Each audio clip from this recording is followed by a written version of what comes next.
Okay, so today we're going to talk about numerology, and I'm going to go through different parts related to the history of numerology and how numerology works and how it's put together.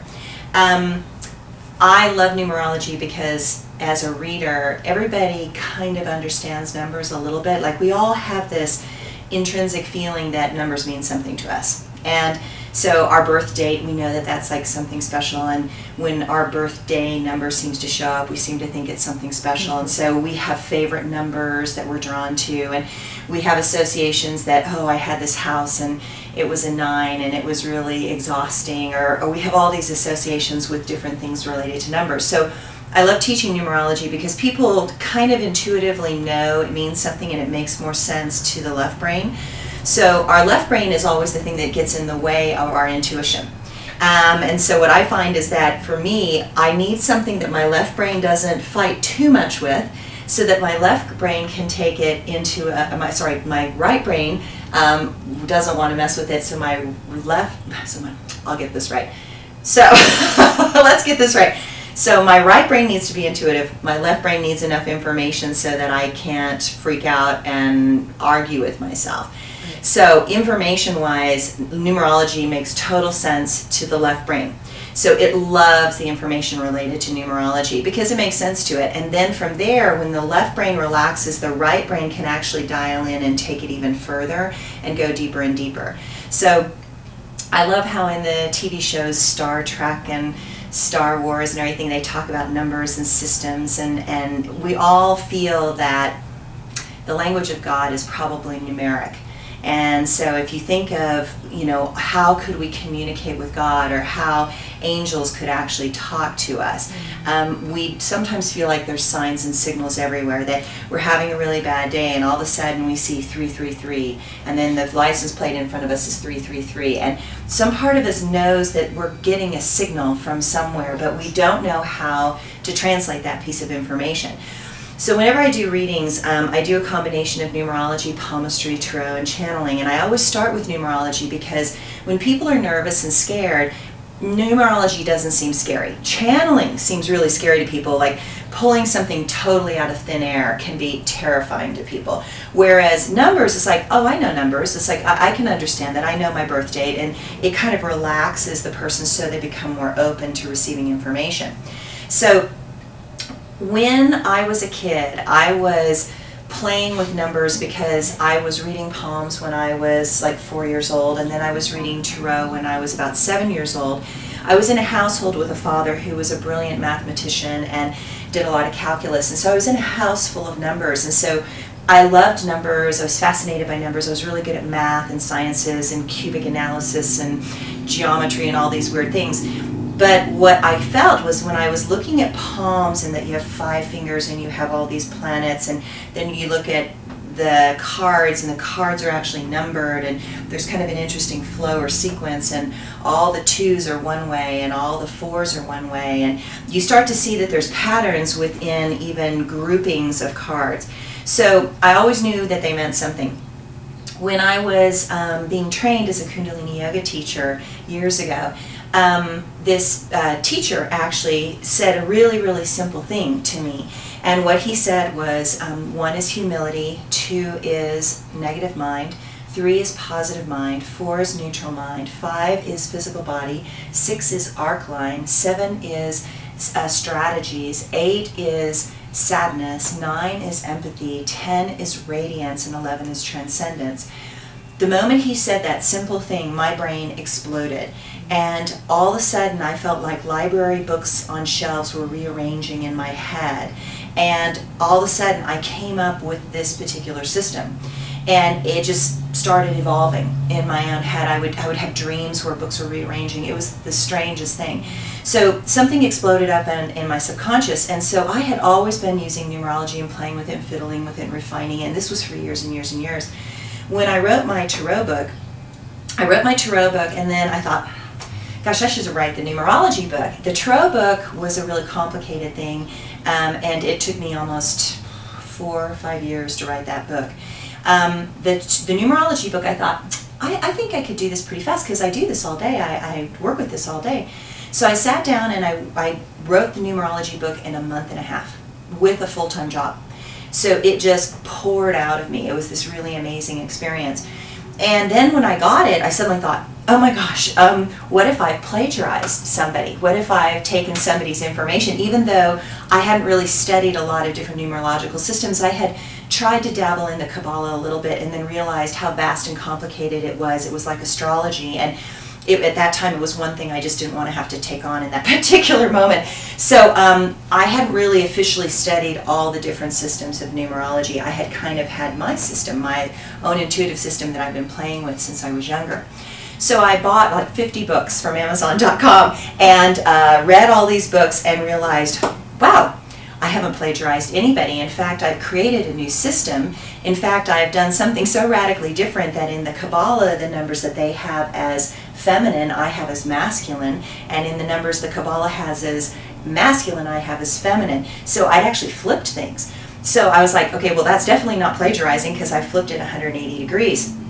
So it was really interesting to me to kind of go, wow, this is really different. And I had been teaching it for a while, and when I would teach numerology, people would say, oh, well, I know numerology, da-da-da-da. And I'd say, I know, and this is a sort of different system, and there's a lot of different systems. There's the American system, there's the yogic system, there's the Chinese system, there's the Kabbalic system, there's the Islamic system. So there's a whole bunch of different systems. There's the system for numerology and tarot.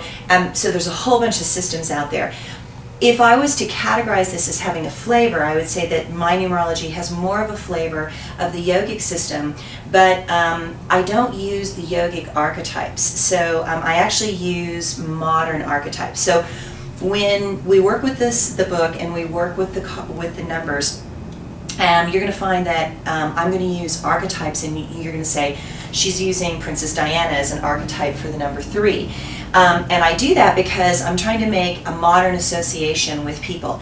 That does not mean that Princess Diana had all 3s in her numbers, right? I'm using her as an archetype to explain a type and how her energy comes across in some way. The same thing with Leonardo da Vinci number, which is an 11.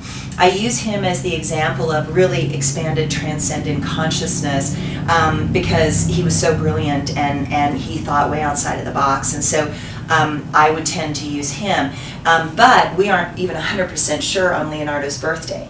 So it was so long ago that there's speculation one way or the other. So we don't 100% know. So what I tell people is that I'm using people as certain archetypes for what we're trying to understand, and I'm using archetypes that hopefully you will really relate to so that it makes a lot of sense in your physical body and so you can totally feel it. So I just wanted to point that out right off the bat. Now, the history of numerology is really fascinating.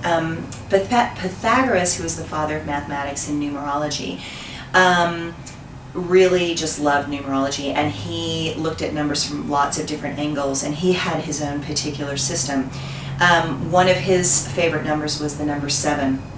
So in his numbers, the 7 was this kind of strategizing, structure, pattern number, and so he believed that the mystics and the people that were the intuitives were drawn or had 7s in their numbers. And the reason for that is a 7, again, is sort of an astronomer, a bone thrower that says, oh, the bones went this way, and so that means this is about to happen. So it's about maps. So astronomers look at the stars and say, oh, there's this comet, so that means such and such is about to happen, or these 2 planets are getting close together, that means such and such is going to happen.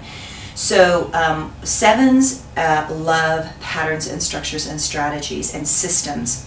And so Pythagoras loved numerology, and he loved the 7. And so a lot of the information we have based on numerology, kind of in the modern Caucasian version, started with Pythagoras. So he's kind of the big guy that works there. So anyway, when we're dealing with the yogic system of numbers, I like to go over all the different numbers. And so one of the unusual things is the number 0.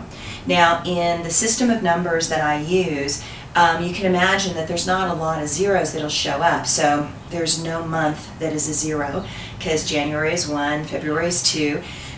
Nobody's born on a 0 day, so everybody's born on the 15th, the 23rd, the 16th, he's the 6th. So there's no zeros there. But in the yogic system, your gift number happens to be the last 2 digits of your year added together.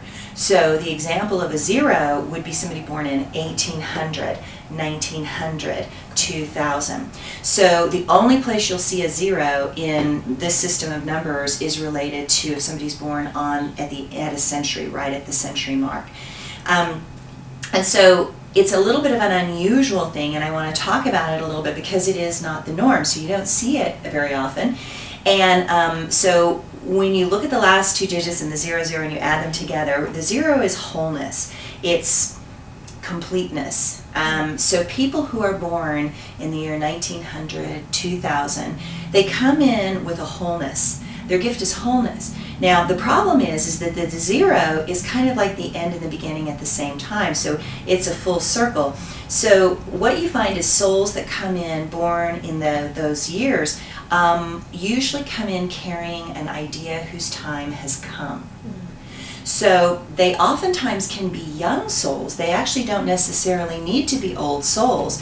They might have been waiting in Bardo or heaven or where everybody wants to communicate that is, and they could have been waiting to come down till the earth was right for their gift. So the easy example would be computer programmer brains. Okay, so couldn't come down if there were no computers, right? So you'd be up there waiting. I'm like, I have this great skill on computers and I can't come down until that particular time. So I like to use that as the example because if you look at the tremendous breakthroughs that started happening in the 1940s, a lot of those people could have been born in the year 1900 because we don't kind of really get into our best self until we kind of go through a couple Saturn returns and we step into our mature place in our consciousness. So the atom bomb was created, computers really started to take off right there, nuclear energy, genetics, DNA, I mean a whole bunch of stuff really started taking off about there.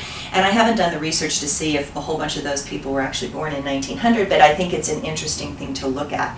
So I like to look at the kids in the year 2000 too, because everybody kind of gets that the kids coming in right now are really different. Like this century, the kids are really different. They're coming in with a totally different frequency, and it's because at the turn of the century, again, the numbers change radically. So somebody's gift number, again, is the last 2 digits of their year, but their path number is the entire year added together. So if somebody was born in the year 1960, their gift is a 6 because 6 and 0 together is a 6. And then if you add 1, 9, 6 and a 0, you get a 16, which is a 7. So we get a 16, which is a 7. But in the year 2000, it changes by 1 number. So it's easy to remember 1900 because whatever somebody's gift number is, you just add 1. Because if you add 1 and 9 together, that's a 10, which is a 1. So you just take their gift number and add 1, and it's super simple. But if you have a person born in the year 2000, it's 2, 0, and then the year at the beginning. And so for a while, until we hit 2100, you're going to add 2. Okay, so so in the year 2001, somebody would have a gift of 1, and they would have a path of 3. Okay, see how that would work? Whereas in 1901, somebody would have a gift of 1, and they would have a path of 2. Okay, so and that's a little thing to play with. So there's a total frequency shift of energy that's going to be happening in the year 2000 and forward with how those kids' path is relating to their gifts. So, and we're going to look at that in more detail. The 0 is this unique thing. So you think of who are the great zeros. If you look at the modern Christian calendar, we're going to have to use the Christian calendar here, and this is where it gets really tricky because the calendar was changed, and so years backwards don't look the same as we understand them based on cultures. But if we use the modern Caucasian version of the calendar, Jesus was born in a 0.